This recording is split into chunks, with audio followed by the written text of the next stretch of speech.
Protect Your Queen, Barkada Book 1. Written by Molly Breyer. Performed by Jason Clark and Molly Breyer. My brother Jareth says that we are a royal flush. Each of us is a different face card that, on our own, mean nothing.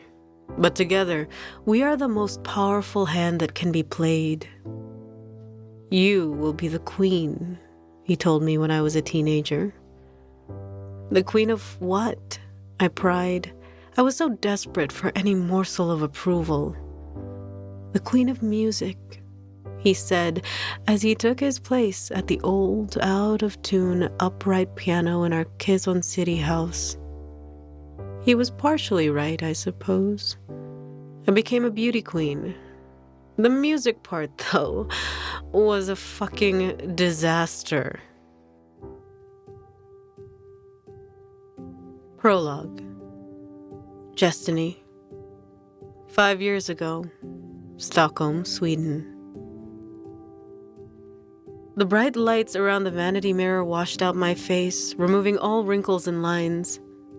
At the age of 17, I already knew that puffy eyes, a bit of water weight, or ungroomed brows were like blood in the water.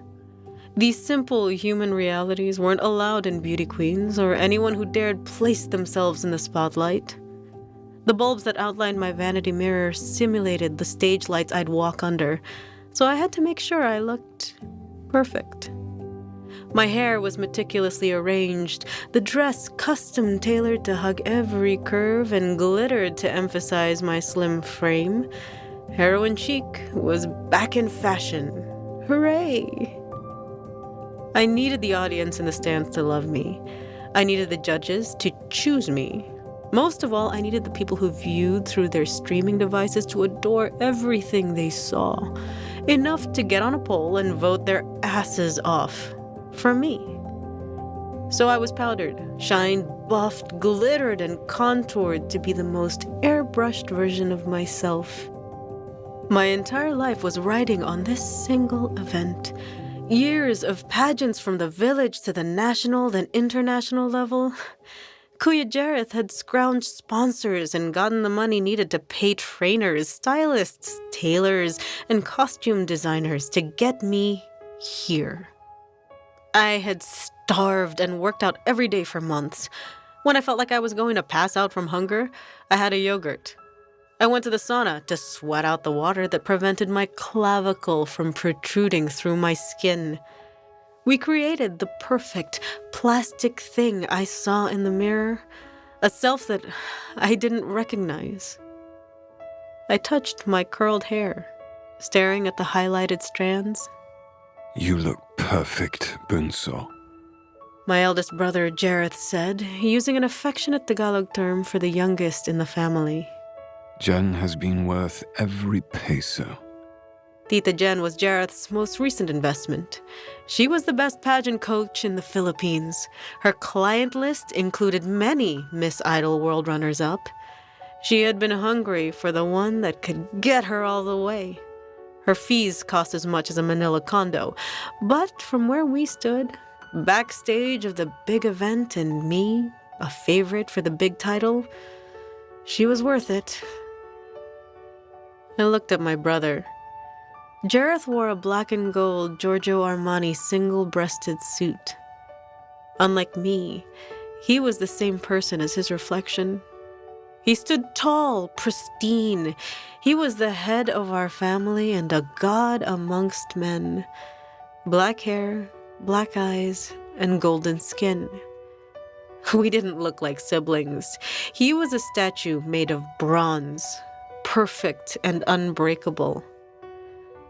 I looked at my light brown eyes with the strange dark flecks. In some lights, my eyes looked red like the color of dying leaves.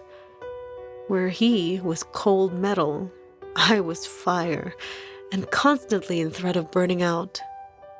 Next to him, I felt like a cheap porcelain doll.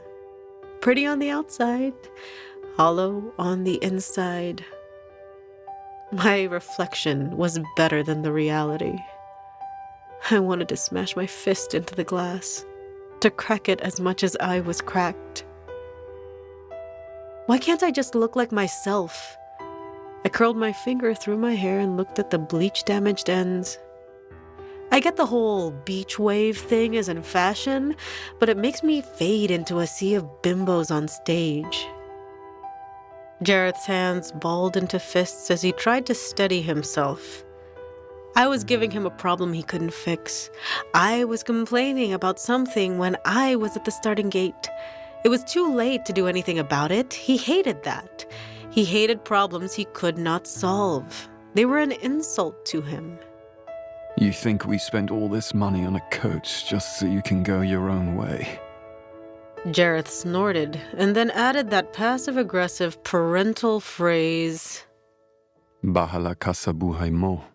Do whatever you want. It's your life. Except it was never my life. Jareth, Jomari, Jazz, Jorik, and I had no control over our destiny. We were a royal flush, unbeatable together, but useless apart. We lived our lives in tandem, always going in the same direction, but never intersecting. I had once asked Jareth if he was the king.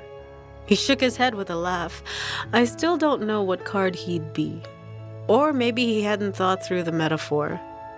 Maybe his words about how I am the queen of the deck were just that. Words meant to make an unimportant sister feel like a member of our pieced-together family. Sabuhay mo, I mocked, staring at the 2 empty water glasses on my vanity. Had Jareth even noticed? No, of course not.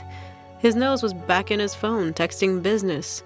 He was in the room with me, but his mind was always far away. Why was he even here at all? I've got it, Kuya. I bitterly rolled my eyes. A bit of defiance from me and a sigh of resignation from him. The homeostasis of our family continued. Unless you want to see your sister naked, you should go. My brother visibly cringed, and I tried not to laugh. He took 2 strides to the door and reached for the handle before he paused. You better take this seriously. He warned me with a wagging finger. We have too much riding on. Blah fucking blah, I interrupted him. He sighed then left, leaving me alone in the empty room. The would-be scene of my crime and my real triumph tonight. Jareth was going to find Tita Jen. No doubt she'd be outside smoking a cigarette and he'd join her. Of course, he didn't smoke. He'd go to the grave with that lie on his lips, but I knew better. He was a stress smoker. I could smell it on him every time he went outside to calm down. I knew that I stressed him out. I was the family fuck-up. I was a pretty face while the rest of my siblings had so much more to offer. That's why I did pageants. I could monetize my looks even as they kept getting the wrong kind of attention. Sometimes the prettiest flowers are the most dangerous. The brightest colors can be the most venomous. I would prove that true tonight.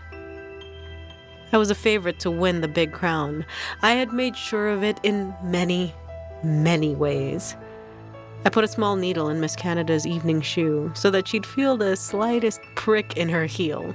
It was embedded in the leather so she wouldn't notice it from a visual inspection, but she'd sure as hell feel it. Miss France's hairspray had just the slightest bit of aerosol nair. She always fluffed her glorious mane between sets, and now each time she'd spray her style, she'd feel just the slightest burn on her scalp. Maybe a few clumps would fall out while she did her signature hair flip. It would be enough to knock her off her game. Miss America was fucked, no matter what. No one was in the mood for the United States to win anything anytime soon. Ditto Russia. Ukraine might win, but she was wearing wings for her signature costume. A little bit of heat-activated glue, and they'd need to rip them off her back at the end of the intro runway walk. Her evening and swimwear were backless, so good luck hiding those welts. I dropped my sweats and oversized button-down, getting into the national costume I'd wear for the opening. I was going out in a red, slinky, volcano-like dress with a pattern reminiscent of the Igorots in the mountain province. My headdress was tall, like the clay jugs the same Igorots used to transport water from the river to their villages in the high mountain terraces. I leaned over the vanity and forced myself to smile. Not the static kind I used for the cameras. A doe-eyed, innocent one meant to disarm an idiot. I let the mask fall as I looked at the tumblers, trying to keep a disgusted shiver from climbing my spine. I pulled a flask from the drawer and poured whiskey into each. Then I broke a pill over one of the glasses, letting the contents of it dissolve in the liquid, fizzing until it settled. The door opened, and the man of the hour came in. The head of the Miss Idol Scholarship Foundation and the biggest voter in tonight's competition, music label executive Michael Dryden. 4 years ago, a judge was caught fingering an underage, unnamed contestant, and they had to start implementing the private rooms. The privacy was supposed to ensure that us poor, vulnerable girls weren't victims of the depraved, heartless men who ran the contest. Clearly, the people who came up with that solution were delusional. But what do you expect from men who leered at emaciated young women as they paraded in slinky bathing suits in front of an audience of billions of viewers? Michael Dryden's comb-over hit a bald spot and fooled no one. His belly hid the expensive silver belt that had the Herculean task of keeping his pants up. A feat that it failed as many times as it succeeded, through no fault of its own. Had he just been with Miss Canada and Miss France? Or was he the kind of man who liked to sample a woman once, then ignore them forever? He hadn't sampled me. He never would, either. I brought one of the glasses to my lips and took a drink, before handing him the contaminated one. I was assured that the alcohol would mask the taste, and I was putting my faith into it. Hell, I depended on it. You look... Dryden licked his lips, taking the glass from my hand. What is this? Macallan? I lifted my voice at the end like an airhead that had never heard that whiskey before. You said it was your favorite. I feigned my biggest doe eyes and smiled at him through my reflection, straightening as I wiped a hand over the clingy dress. Good girl. He groaned low as he smiled. I knew you'd know how to please a man. He gave me a dirty wink. The hair on the backs of my arms rose, and it felt like 1,000 little spiders crawled up my skin. The man was disgusting. We clinked glasses as I smiled. What should we toast to, sir? I played the demure ingenue. Why did being helpless turn on men like Dryden? Evil gets off on crushing innocence, I suppose. To being such good friends. To my utter horror, he licked his wrinkled lips. Then he downed the glass in one gulp. He wiped a stray drop from the corner of his mouth as he grinned. Now, Destiny. He wobbled on his feet. His eyes became glassy as his breaths quickened. He looked down at me, confused. His brows came together as he blinked. I bet your vision is getting blurry. I stepped toward him as he stumbled backwards. Don't worry. I'll take good care of you, since we're such good friends. If you're interested in hearing more audiobooks, don't forget to like and subscribe to Molly Breyer.